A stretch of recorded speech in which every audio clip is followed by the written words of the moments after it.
Hello అందరికీ మేము హొసకోట దగ్గరలో ఉన్న కాటేరమ్మ టెంపుల్ కి వచ్చామండి. 9 వీక్స్ రావాలి. వీక్ లో ఏదైనా ఒక రోజు రావాలి. ట్యూస్డే, ఫ్రైడే, సండే లేదా అమావాస్యకి రావచ్చు.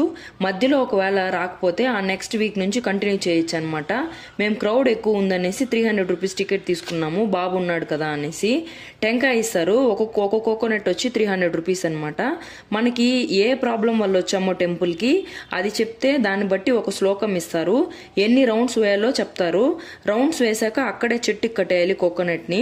కాయిన్స్ ఇక్కడ అంటిస్తే కోరిక త్వరగా నెరవేరుతుందని చెప్తారనమాట. నాన్ వెజ్ తినచ్చండి అన్ని డేస్ లో. పిల్లలు లేని వాళ్ళు కూడా ఇక్కడికి రావచ్చు. ఏదైనా నమ్మకం పెట్టుకోవాలి మనం అంతే. నాకైతే 108 రౌండ్స్ చెప్పారు. సో అది ఎక్కువ రౌండ్స్ ఉన్న వాళ్ళు అయితే కొమ్మ చుట్టూ తిరిగేయచ్చు అంట. సో అందుకని మేము అలా తిరిగేసాము. సో హొసకోట నుండి ఆటోస్ ఉంటాయండి. 40 రూపీస్ తీసుకుంటారు. ఒకసారి వెళ్ళి రండి అందరూ. థ్యాంక్ యూ అండి.